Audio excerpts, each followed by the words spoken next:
They smiled as I signed. That's the image that still burns in my mind. Two grown children standing over me, their faces soft and sweet, pretending this was for my comfort. I remember the smell of that pen ink, the weight of the papers on the table, and the quiet tremor in my hand. They thought it was age that made me shake, but it wasn't. It was anger, trying to keep it self-contained.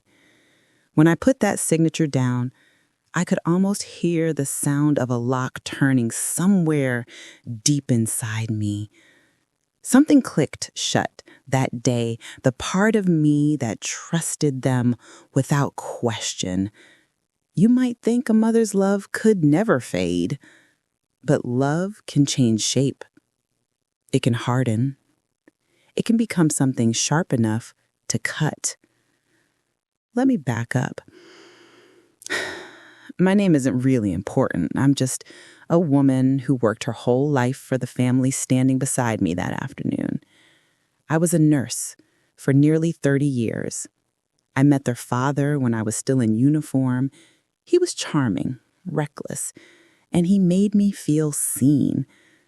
Together, we built a small life, one that wasn't rich, but was solid. The kind where you put something away each month, slowly, so that someday your children wouldn't have to struggle the way you did. Every corner of that house had a story. The dent in the hallway from when my son kicked his soccer ball inside, the burn mark and the kitchen counter from my daughter's first attempt at pancakes. That house was more than a roof. It was proof that all my years meant something. Their father died 10 years ago. Cancer. Quick, cruel, and without ceremony. I thought losing him was the hardest thing I would ever endure. I was wrong. Because grief is honest. Betrayal is quiet until it decides to scream. After his death, I tried to stay strong for the kids. My son Daniel took charge. He was always the confident one, the planner. My daughter, Leela, became distant, saying the grief was too much. I didn't push. Everyone mourns differently, right? But over the years, I noticed the visits became shorter, the calls less frequent, birthdays turned into texts, then forgotten entirely. And when they did come by, it was always about what I should be doing. Mom, you need to think about retirement. Mom, you shouldn't live alone. Mom, you deserve a nice assisted place. They made it sound like concern. Maybe it even started that way. But as time went on, I began to hear the subtext. My home, my savings, my independence, those were inconveniences to them. They had their own mortgages, their own families. I was just extra responsibility. Then one day Daniel called, all business. He said he found a place perfect for me. It's a beautiful community, Mom. You'll love it. Gardens, music nights, on-site nurses, and you'll finally be safe. He emphasized that word like it was a knife. Safe. As if my own home had turned into a danger.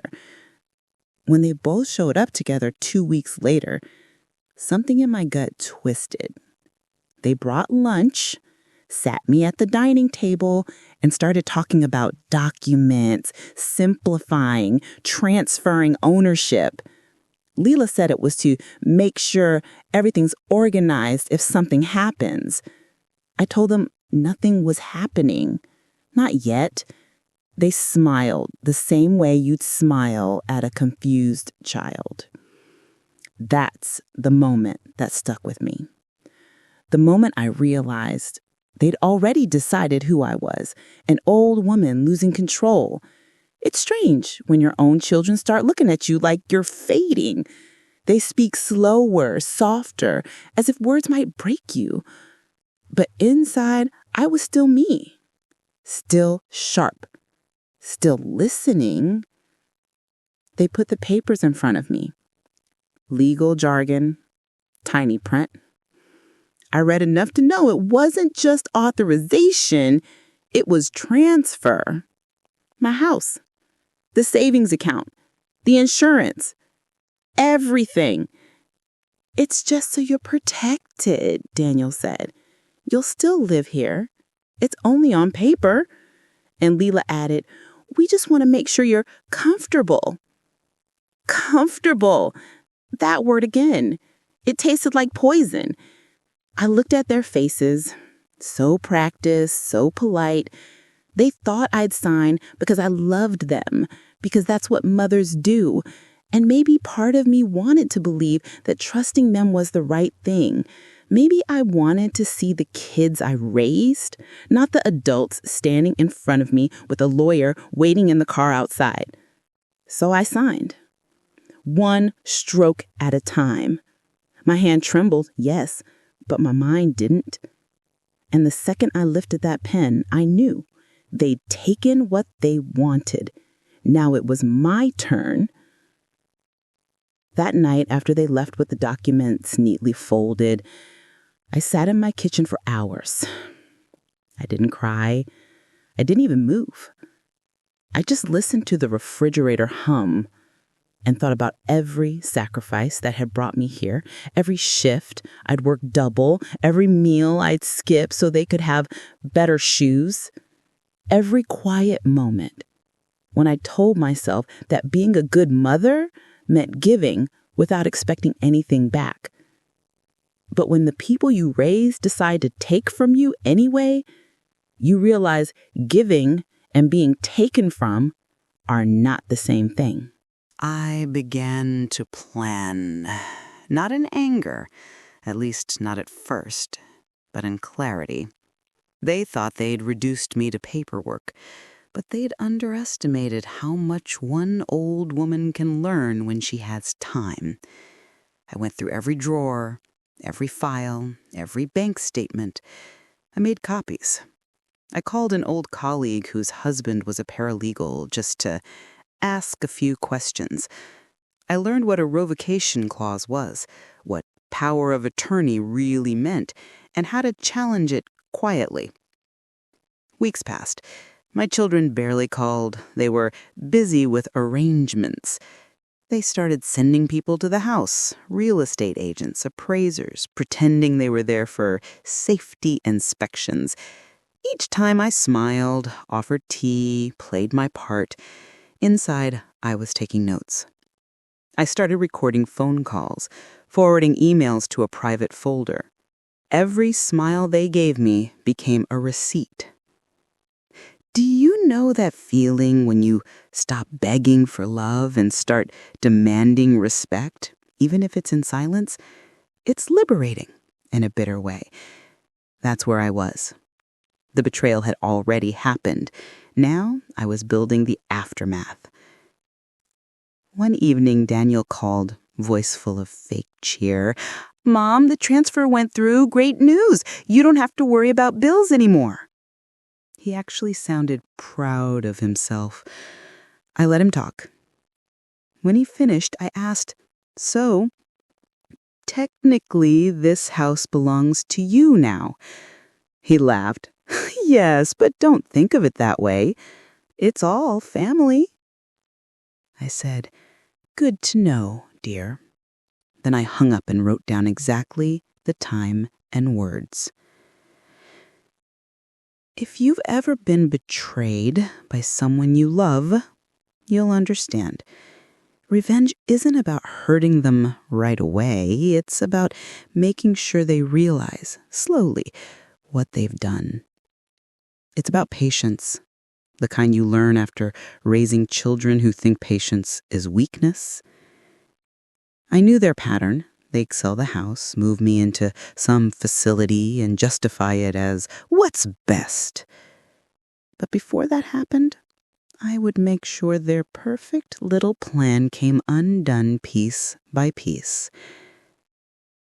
And that's where everything truly began. I kept smiling on the phone, calling them sweetheart, dear, the same words I used when they were children. It's amazing how comfort can sound like obedience when you want someone to underestimate you. Every "don't worry about me" was another brick in my wall of defense. When I walked into the library that first Monday, the fluorescent lights hummed overhead like nervous energy. Rows of legal books smelled of dust and forgotten fights. I opened a guide to property law and underlined the phrase undue influence. It described exactly what had happened to me when family uses love as leverage. I read it twice, tracing the letters like a prayer. At night, I'd make tea and spread the papers across the kitchen table. My husband's old fountain pen rested beside me, its tip dark with memory. I imagined his voice. "Don't let them push you, Maggie." So I didn't. I pushed back, quietly. Then came the voicemail. Daniel's voice, cheerful, echoing through the kitchen. "Hi, Mr. Bennett. Yeah, listing should go live next week." I froze. Listing. Next week. My name wasn't even mentioned. My home had become a transaction. That was the moment the fear vanished. It left something heavier, steadier.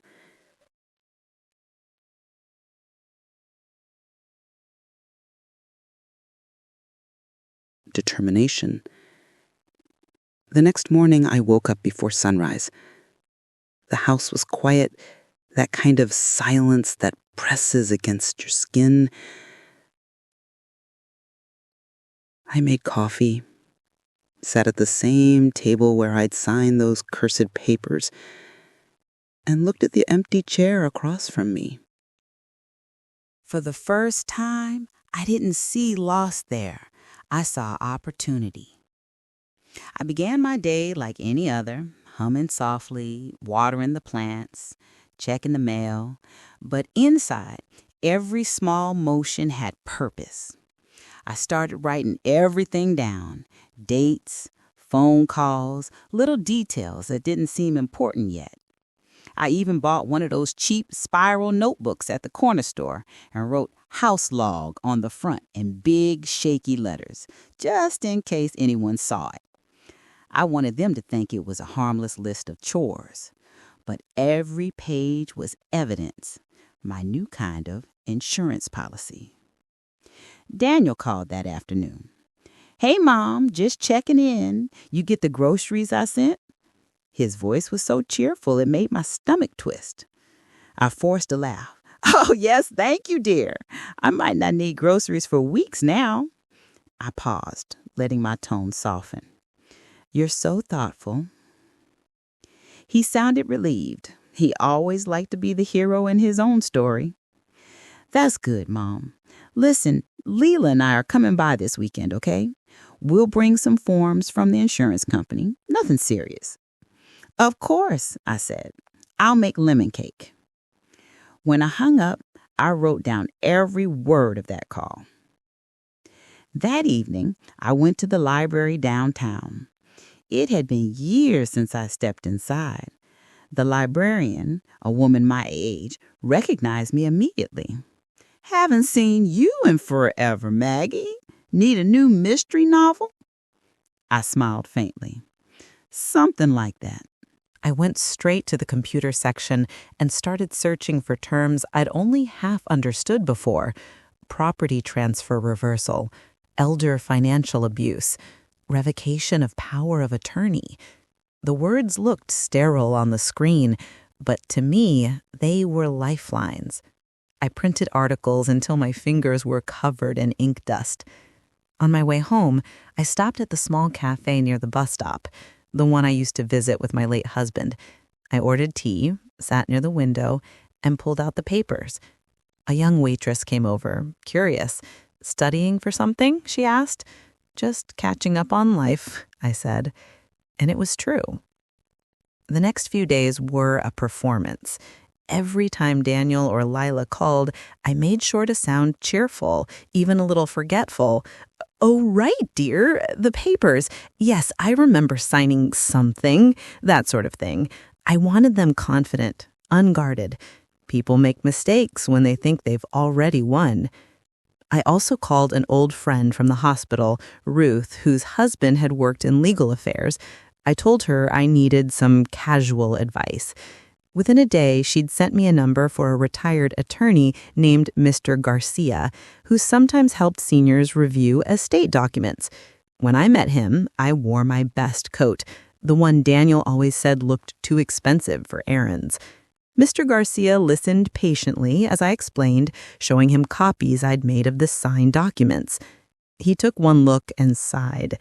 "You were pressured into this, weren't you?" I nodded once. He tapped the paper with his pen. "These clauses can be challenged. If they claimed it was for your benefit, but you weren't given independent advice, there's ground to contest.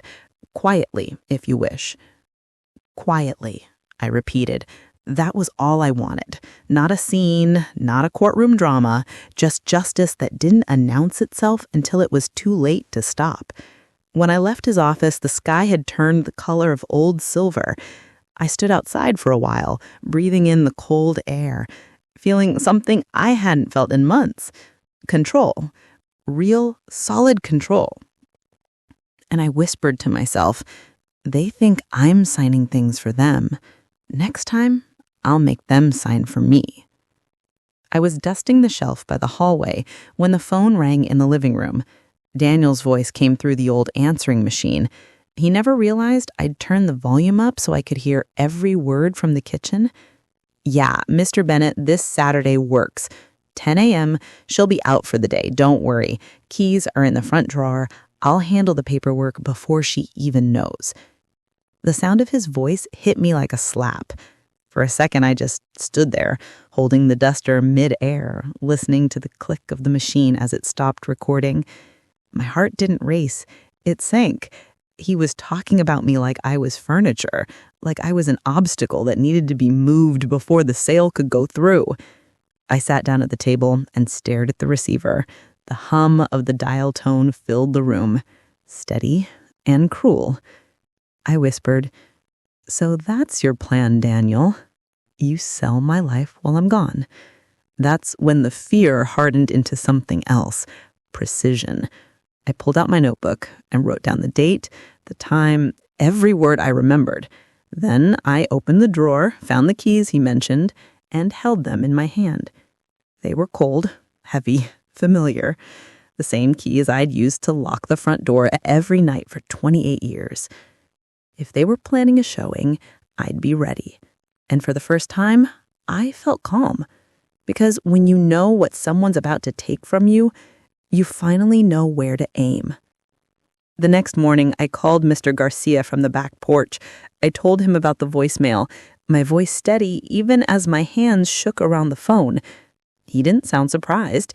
He said, "They can't sell it if the transfer is challenged. But you'll need proof they acted in bad faith. Keep everything you find." Proof. That word became my anchor. I went through every folder, every email, and every drawer where I might have left something that could matter. Copies of the deed, old tax receipts, even a photo of my husband and I signing the original loan papers 30 years ago. Our names printed side by side. It all went into a box I hid in the linen closet behind the towels. That evening, Daniel called again. I let the machine pick up. "Mom, remember we're coming by Saturday morning? We'll take you to breakfast after, maybe stop by the market?" His voice was bright, practiced. He was trying to sound casual, but there was a tremor there I hadn't heard before. Guilt, maybe? Or nerves. I picked up the receiver halfway through his message. "Of course, sweetheart. I'll make sure to wear something nice for breakfast." When I hung up, I smiled to myself. Let him think I was the same trusting woman who signed his papers without reading them. By Friday night, I was ready. The house looked perfect, warm, lived in, comfortable. I made sure of it. But behind every framed family photo was a truth they couldn't see. I labeled each one with the date it was taken, the exact location, and a short note on the back, tiny reminders of everything this house had held long before greed came through its doors. That night, I barely slept. I kept replaying Daniel's words from the voicemail, the casual cruelty of them. "She'll be out for the day, don't worry." The way he reduced me to a schedule, a variable to be managed. When dawn came, I put on my cream blouse, the same one I'd worn when I met Mr. Garcia. It made me feel steady, collected. I brewed coffee, set the cup down on the table beside the recorder, and waited. At exactly 10, the front door opened. I heard Daniel's voice, smooth and rehearsed. "Here we are. The place has great bones, and with a few upgrades, it'll sell fast." Another voice followed, a man's, cheerful but businesslike, the realtor. I didn't move at first. I wanted to listen. I wanted every word to sink in. They walked through the hallway, pointing out features like strangers touring a museum. My kitchen became outdated but charming. The living room was a bit small but good lighting. I could hear the shuffle of their shoes on the hardwood, the clink of Daniel's keys. When they reached the dining room, I stepped out from the hallway. "Morning, boys," I said, calm as tea on a Sunday. Daniel froze. "Mom, you weren't supposed to be here." "Oh," I smiled. "I thought you said breakfast." For a heartbeat, no one spoke. The realtor looked between us, uncomfortable. I'm sorry, ma'am. I didn't realize." "It's all right," I interrupted. "You're just doing your job. But you might want to check who actually owns this house before you go promising anyone keys." Daniel's face went pale. "Mom, please, can we talk privately?" "Of course," I said softly. "Let's sit." He followed me to the table, the realtor hovering awkwardly near the door. I gestured to the chair across from me, the same one I'd occupied when I signed my life away. I waited until Daniel sat, then leaned forward. "You know, I was thinking about that day, the way you both smiled, the way you said it was for my comfort." I let the silence stretch until he shifted in his seat. "I hope it was worth it, Daniel, because the papers you think you own, they're already being reviewed." He blinked. "What do you mean, reviewed?" "I mean," I said, "you might have transferred a house on paper, but you didn't transfer the truth of how it was done. That's still mine." And as his jaw clenched, I took a slow sip of my coffee, knowing the recorder was catching every word. Daniel stormed out without looking back. The realtor mumbled an apology and followed, his shoes clicking nervously against the tile. The sound faded away, leaving the house hollow again. I sat there for a long time, listening to the clock tick above the sink. The air still carried the smell of coffee and something sharper. Maybe relief? I picked up my notebook and began to write, my hand steady this time.